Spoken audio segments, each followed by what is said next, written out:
Hello, this is the second video about the Bhagavad Gita, and in this video I'm going to focus on the practical messages within it so far as I have been able to understand.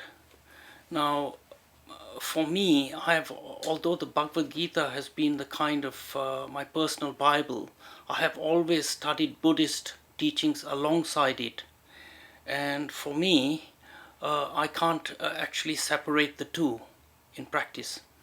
And this is something I probably share with a lot of people who are basically from the West, have been interested in exploring Eastern wisdom traditions, and are not wedded to one or another particular part of it. So it would be quite common, for example, for people interested in this thing to attend yoga classes, lectures on yoga philosophy, lectures on the chakra system, and also simultaneously go to Buddhist talks, attend Buddhist retreats, and so forth. So my talk is really about the messages of the Gita, and I am tying them in with the messages I have understood from practical Buddhism. So I hope this is of use to you. Now, the first thing that is particular to the Gita is really the setting of the Gita. Now, the Gita starts like this, and these are the first lines that the Gita starts. Dharmakshetre Kurukshetre Samuveda Yuyuksavaha Mamutaha Pandavas Jaiva Kimbaku Vata Sanjaya. Now, in these words, Dhritarashtra, who is one of the characters, asks Sanjaya to tell him what the sons of Pandu and the Kauravas did when they gathered on the holy field of Kurukshetra, eager for battle. This is the setting of the Bhagavad Gita. Now, it's important to state here that the conversation that occurs between two entities, one is Krishna, who is a divine entity, and Arjuna, who is a semi-divine, like a warrior, is conveyed by Sanjaya to a blind king Dhritarashtra clairaudiently and clairvoyantly. So this is the setting of the Gita. Now, the setting of the Gita is really on a battlefield where Arjuna looks at all the people in the other army and sees various members of his kith and kin and other clansmen that are arranged in battle against him. And he is very confused. He does not know what to do. And he says, I can't be in the business of slaughtering my own kith and kin under any circumstances. And he asks Krishna, his charioteer, for his advice. Now, this is the setting of the Gita. It is really a sermon on a battlefield. However, the sermon on the battlefield has been compared to what in Christianity is called the Sermon on the Mount. And in fact, for all people that use the Gita for advice on their daily lives, it is how do I deal with the battlefield, the battle of my life? What should I do? So this is the setting of the Gita and the primary question. Now, here are some of the main points that I have to say. Krishna tells Arjuna that to remember that to do the right thing, you need to know who you are. Until you know who you are, you can't attempt to know what to do. Now, to know who you are refers to understanding who you are within the context of a bigger picture. In other words, Krishna asks Arjuna to understand that apart from the warrior that he is, he's also part of a much larger picture and has a much bigger spiritual nature. So really the message of the Gita is to, if we can deepen our understanding of our spiritual nature, we can make much more informed decisions about what to do. Now, what this bigger picture is described in chapter 9 of the Gita, which is called the vision of the cosmos in its divine form. So that's chapter 9, which is utterly beautiful in my opinion. So that's an important point to emphasize. Now, going on to the next point, I want to talk about the yogas of the Gita. Now, if anybody studies the Gita, the 18 chapters of the Gita, almost every chapter is called the yoga of this or the yoga of that. There are something like 12 different yogas that are described in the Gita. However, there are actually only three only generic forms of yoga that are described in the Gita, and you can safely disregard any other term and name. Now, I'm going to go through these Gitas very briefly and tell you what they are. The first is Jnana Yoga. Jnana Yoga is also called the yoga of knowledge. Now, it's important that the yoga of knowledge is often attributed to intellectual knowledge or intellectual understanding, and this is actually false. In the Gita, Jnana Yoga, the yoga of knowledge, is contained with knowing that comes from mystical experience, not knowing that comes from book knowledge. So that is Jnana Yoga. The second yoga is Bhakti Yoga, or the yoga of devotion. Now, people often associate Bhakti Yoga with devotional practices such as temple scenes, devotion to gods and goddesses and shrines, a lot of incense sticks being waved about, chanting and so forth, that are attributed to devotional practices. The Gita itself does not speak about devotional practices at all. On the other hand, bhakti is really about cultivating the love of God. So if you think of Jnana Yoga as the knowledge of God, Bhakti Yoga is to cultivate the love of God, or opening the heart to God, something like that. And there is no external ritual that the Gita particularly speaks about. Any external rituals are artificial and not associated with the Gita per se, in my opinion. Now, the third and most important yoga of the Gita is called Karma Yoga, or the yoga of action. And if you look at the Gita, I would say that 80% of the Gita is solely focused on the yoga of action, or the action that people need to take in their lives. So in this respect, the Gita is not a text for hermits and recluses and people devoted to living a separate life, but really a text for people and fully engaged in the day-to-day process of living.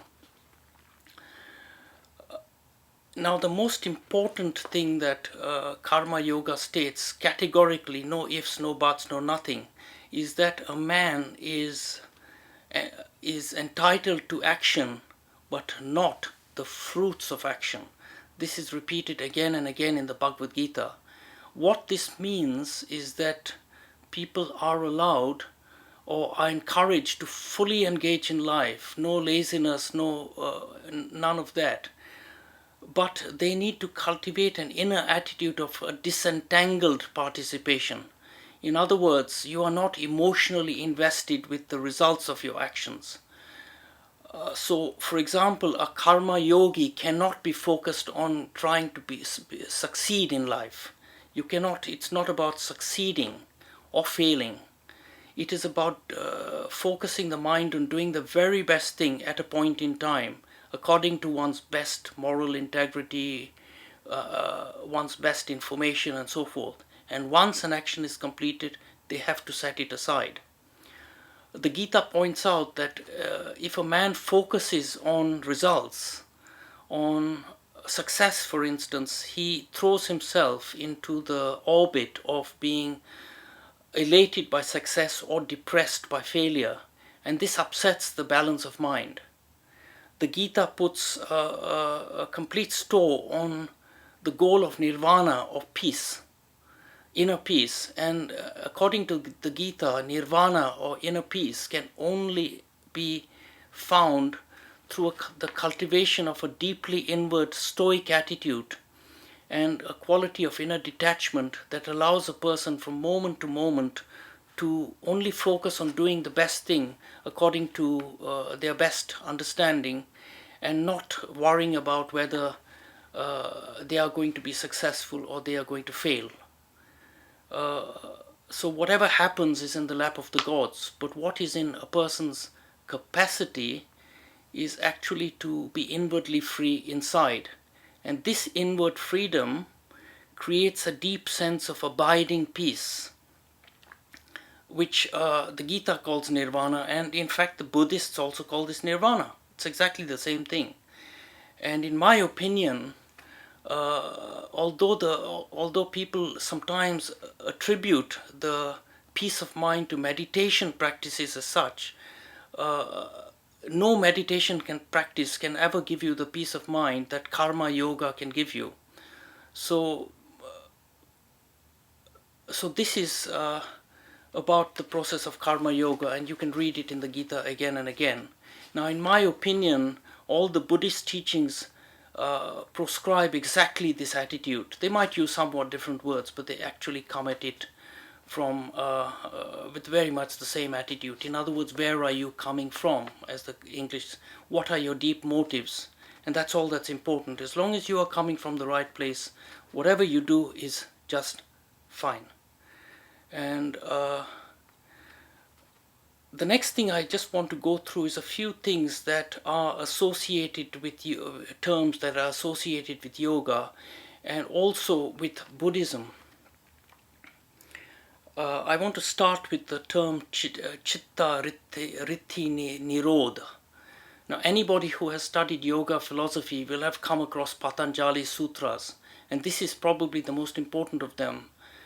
The Chitta Ritti Nirodha means cessation of the modifications of mind, which is one of the definitions that Patanjali had of yoga. Now, if we look at Buddhist meditation and Buddhist practices, it speaks of exactly the same thing.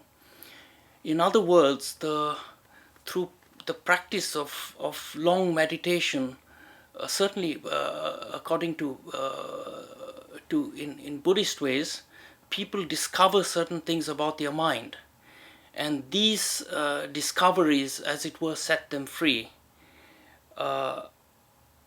In Sanskrit, there is a famous term calling the mind man's greatest friend, and also in the same tone saying the mind is man's greatest enemy.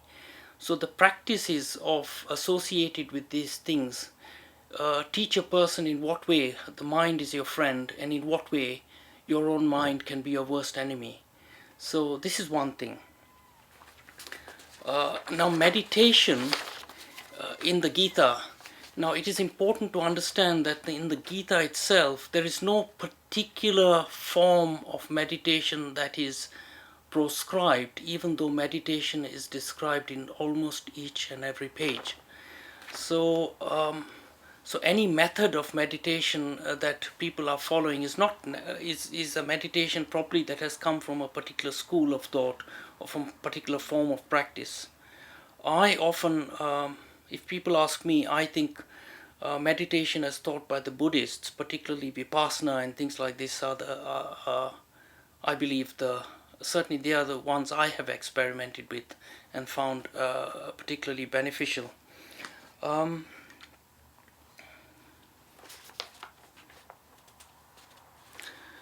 The third thing that comes up in the Gita, and one of the chapters of the Gita is called the field and the knower of the field.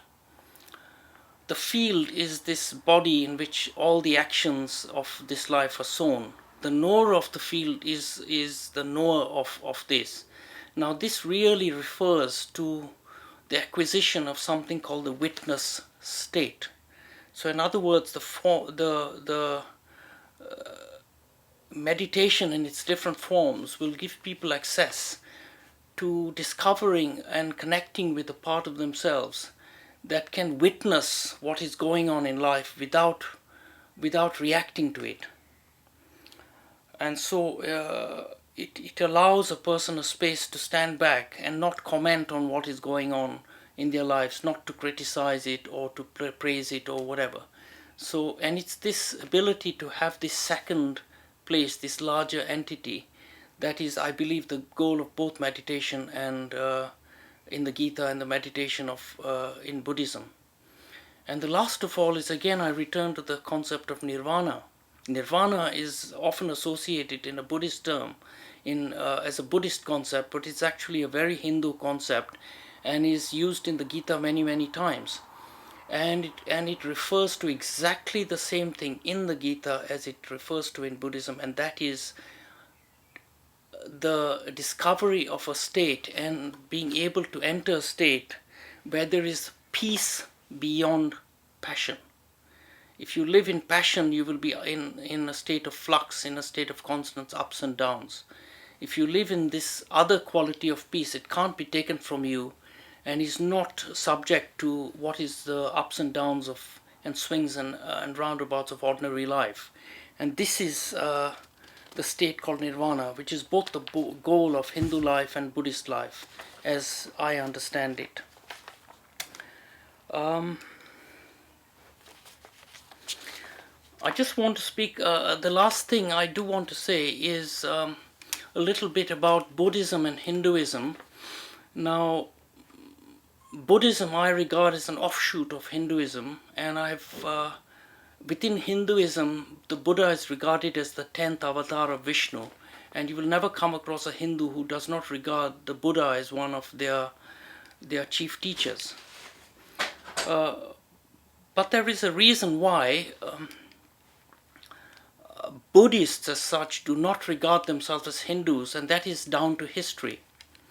Although Buddhism started life in India, it nevertheless got established in countries outside India. It practically died out in India and set up in countries like Sri Lanka, Tibet, Burma, Thailand, Korea, China, and Japan. So when it went to these countries, it merged with the other native religions of these countries and developed its own particular forms from those countries, and consequently, and these are not Indian countries, and the word Hindu is associated with India, and they are not Indian. So this is why Buddhists are not Hindus. But the essential teaching of Buddhism and the Bhagavad Gita is, I believe, exactly the same.